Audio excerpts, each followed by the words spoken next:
Hi Sunflowers. I would like to talk a little bit today about personal power because we throw that term around quite a lot, and a lot of people in the New Age community, in the self development community, in the self help community talk about personal power. But I think the best way to explain what it actually is, at least from my perspective, is to explain what happens when you give it away, because it's quite an abstract concept, really. And when we talk about what happens when we give up our personal power, when we surrender it, or when we're not in touch with it, it can give us a much stronger idea of what it actually is and what it intrinsically means in terms of how we live our lives. So I've thought about a few examples from my past and from the lives of my friends and family, people I've known, when I felt that I or they weren't actually in the seat of their personal power and kind of needed to own it.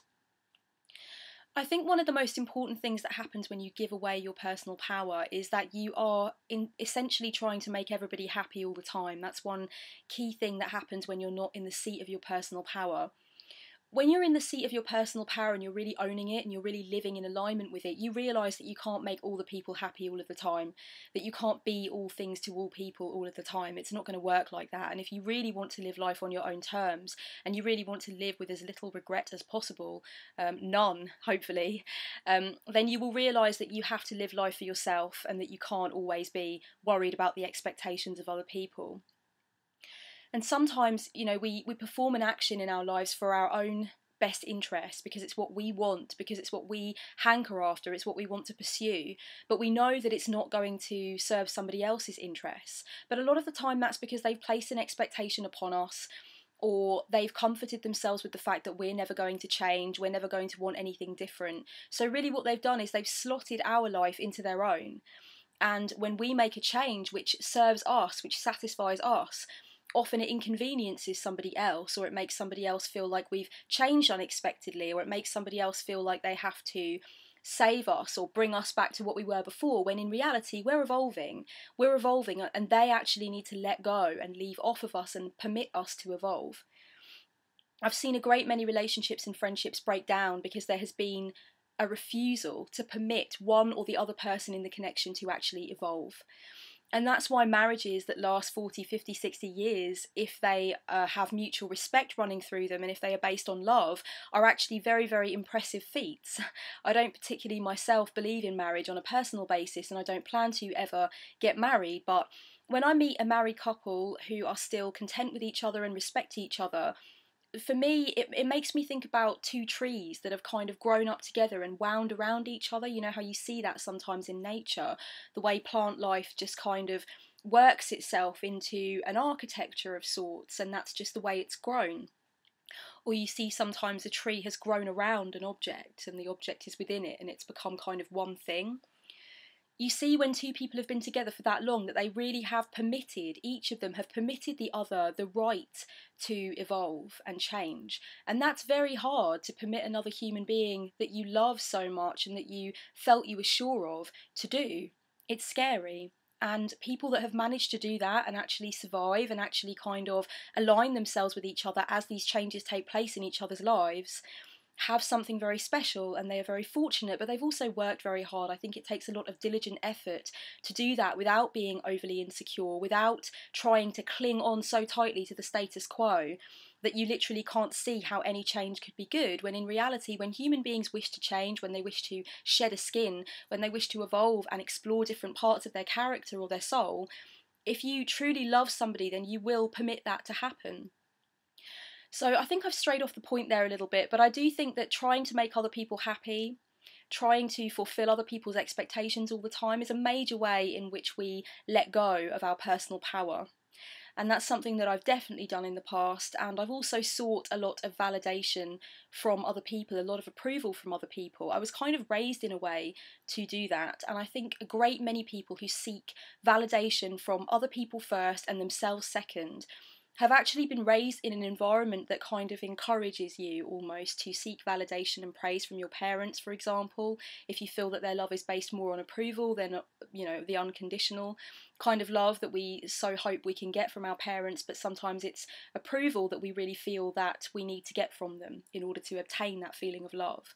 And I think that spreads out, doesn't it? It's got tentacles, and it kind of spreads out into the rest of your life when you find that you're seeking validation and approval from your friends or your partner or one particular person whom you feel holds the keys to your self-worth in a way. And it's strange, and a lot of the time you can't work out why you feel that way, but you just do.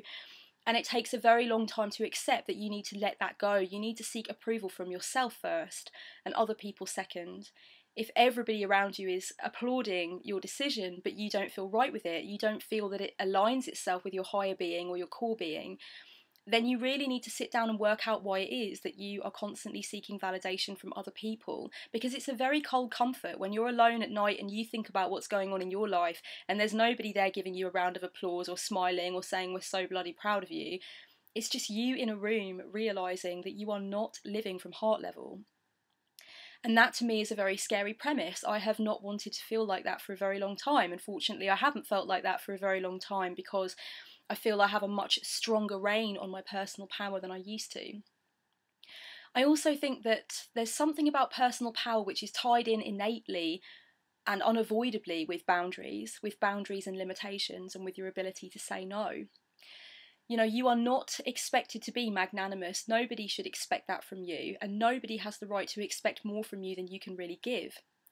And when we have weak boundaries, when we let people overstep those boundaries, or when we let people expect too much of us and we keep saying yes, yes, yes all the time, when we're afraid to say no, or when we're even afraid to admit that we have limitations because we want to believe that we can do everything and be all things to all people, then our personal power has been left by the wayside. Boundaries are actually incredibly important, and your ability to speak your truth and own those boundaries which you set up for yourself really requires you to stand in the seat of your personal power, I think. I think it's a big part of living authentically, is recognising your boundaries and respecting your boundaries and understanding what happens when those boundaries are overstepped. Also understanding that when your boundary is overstepped, you can act in your own defence. You don't need to be aggressive. You don't need to make a huge deal out of it. You don't need for the action that you take to be destructive necessarily, but you need to be assertive, you need to be bold, and you need to let those people that constantly overstep your mark to know that you feel it happening, you know that it's happening, and you're not happy with it and you don't want it to keep happening. So I think it's about being assertive, and for a lot of people that's very scary, particularly when a cycle has continued and continued for an elongated period. It can be very difficult to actually even visualize yourself standing in your power enough to say no, or enough to say, this is my boundary here, and you are actually here now, and I'm not happy, you need to step back. I think that can be very, very difficult to kind of rev yourself up to do, but once you've done it, the liberation is absolutely incredible, and I can speak from personal experience on that. I think also your personal power is lost when you are highly competitive with other people, insecure about other people's abilities, to the extent where you doubt your own ability, to the extent where you don't celebrate and honour what you can do and who you are. I think a lot of people are markedly intimidated by somebody either in their field of work who's gone further, maybe a sibling who you feel may be loved for different reasons than you, or you feel your parents may feel differently about them than they do about you. And that can affect our choices a lot of the time. Feeling markedly insecure and competitive about somebody else to the extent where we are always measuring themselves against their yardstick is when personal power is definitely lost, and when it needs to be very much called upon. Because we can't live in somebody else's shadow all the time, and I feel again a lot of problems that people have in this area come from upbringing. They come from actually being trained almost to live in somebody else's shadow, or they feel that they have to because they weren't praised enough for merely being themselves or for merely having their own achievements, which were probably markedly different from that person that they feel insecure about. Maybe one type of intelligence was valued over the kind of intelligence that you have. Maybe one kind of passion or pursuit seemed to be valued a lot more than your passions and pursuits. But that's the beauty of adulthood, that's the beauty of crawling out from beneath the shadow of childhood, is that you actually do get to own your power, and you do get to celebrate what you're good at and honour what you're interested in. And that's where it starts to matter less, you know, what other people think and what other people expect, I feel. I really used to hate it when adults said, oh, I wish I never had to grow up, you know, I wish I could still be a child. I love being an adult. I absolutely adore it because I really see it as having everything, permitting myself to have everything good that I had as a child. You know, the freedom that I grant myself for artistic expression, You know, the way that I still feel I can do these things like scrapbooking and collecting lock and key diaries and nun dolls and things like that. I haven't put those childish things away, not in any world. I still do a lot of things that I did when I was a child, and I still enjoy lazy afternoons involved heavily in those pursuits from childhood. I still love scrapbooking and collaging and recording my ideas and my thoughts, and I like putting things into collections or categories, and I still, I still do a lot of things that I did when I was a kid, but I have the added joys of adulthood. I have the joy of being permitted to stand in my personal power, being permitted to say no to my mother when she expects me to do something, being permitted to say, I'm going to go my own way, I'm not going to toe the line. And also there's all that other good stuff like sex and alcohol, etc., etc., etc. It's basically like childhood plus. That's what I feel it is. And I feel people that are trapped by adulthood, people that are hankering after those days in the past when they were a child and things perhaps seemed carefree, or they felt that they were actually permitted to spend more time in their mind, whereas now it's all about the material realm, the physical realm, and they don't feel they're actually allowed to have lazy days of daydreaming and cloud watching and things. Those people need to realise they are permitted all of those things. They are permitted all of those things, but they have the added value of now being an adult and now realising that they really can take hold of that, and they really can say to somebody, you know what, I'm watching clouds this afternoon and having a picnic, so no, I can't. That's how I feel. I feel that people who are trapped by adulthood are denying themselves something which is still very much theirs to have. And they should never feel that it's not theirs to have. They should always feel that it's there for them. I think personal power has a lot to do with following your intuition and understanding your intuition, listening to it, letting it knock on the door and letting it come in.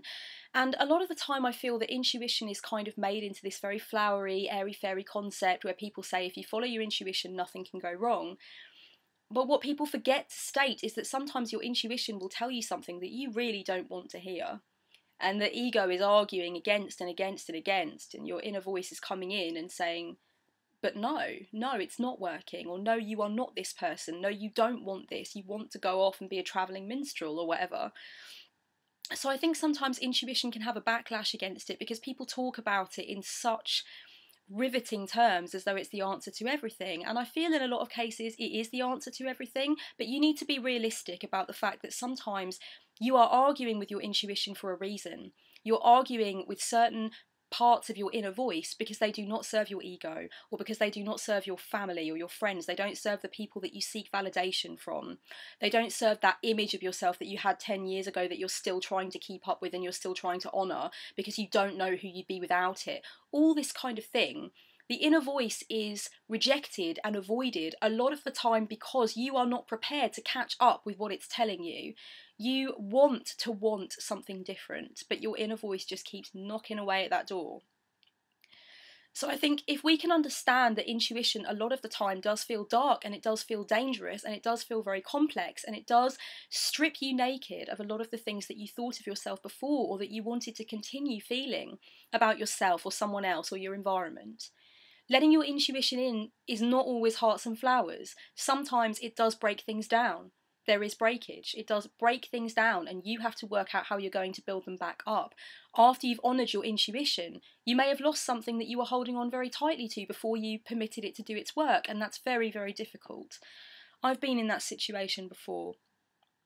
I've almost seen certain parts of my intuition as the dark parts of the self, the parts that I had an absolute honour-bound duty to rile against, because they were not going to help me, because they were not going to help me be successful, because they were not going to help me to hang on to the image of myself, of the Kellyanne that I wanted to be when I was 16 or 21. When in reality, intuition was trying to free me from that bondage. And yes, you do feel like you have to start all over again, but owning your personal power means owning those parts of your intuition which are difficult, which you really need to actually make your peace with. I also feel that we give our personal power away when we spend time with people who manipulate us, or who belittle us, or who don't make us feel good. Like I said before, it's very unhelpful and unhealthy to feel constantly intimidated by somebody, or in competition with somebody, or insecure about someone else's abilities. We lose our personal power when we don't feel able to congratulate ourselves for what we've done, when we're constantly looking at somebody else and, there's that yardstick issue. But at the same time, I feel like if we spend time around people who are constantly manipulative or constantly talking down to us, constantly we feel they're condescending towards us, then I think a lot of the time, if we've tried to alter the situation and nothing's really happened and we still feel distinctly undervalued or unnoticed or ignored, I think sometimes it doesn't really matter whether the issue is essentially yours or essentially theirs. The bottom line is that you are spending time around people who do not honour you, and you're aligning yourself, you're trying to align yourself with parts of other people that you feel don't reflect you. And that can be very hurtful. And a lot of the time as well, you know, cycles that have perpetuated over a very long period of time. I know I keep going back to talking about childhood, but a lot of the time things do stem from childhood. Not always, not always. Sometimes I feel like a cycle that has to do with hanging out with people who are essentially arseholes to you can sometimes come from difficulties in adulthood, particularly with a romantic relationship, especially if it was your first significant relationship with somebody and you found that you were crushed underfoot, that they were manipulative, that they were controlling, that they did not honour you, they did not value you, they had no interest in your dreams, your desires, your pursuits. I think that that can leave a very deep impression, because a first love is quite a wild love. You often don't know yet that you can hold something back for yourself, in a sense that you can have what I like to call a spiritual relationship. So you can hang on to your own identity. You do not have to immerse yourself completely in that other person. You can both be individual and love that about the relationship. This is the kind of thing that you don't know when you're in your late teens or your early 20s. Often you haven't really considered that yet. You go into this very Siamese kind of bubble.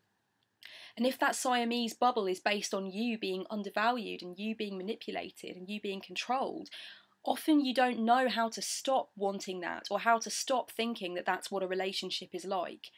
With physical abuse too, women continue with the cycle because that first significant relationship that went so badly awry is still to them the template of what a romantic relationship is all about. So it's very, very difficult to pull themselves from that vision and to keep, you know, they keep just going into the same cycle. It's tough. So I think a lot of the time, if you are spending time around people who are trying to devalue you or are very hot and cold with you, it can be very difficult to break that cycle. And also, I think when we give people the benefit of the doubt a lot of the time, and we can see more the things in them that we love than the things in them that we're not so keen on, then we forget that there comes a point where you have to say no. I had a friend a few years ago and I loved her dearly. She was a fellow pagan, she was a good time girl, we had so much in common. But she had a problem with alcohol, and it was strange.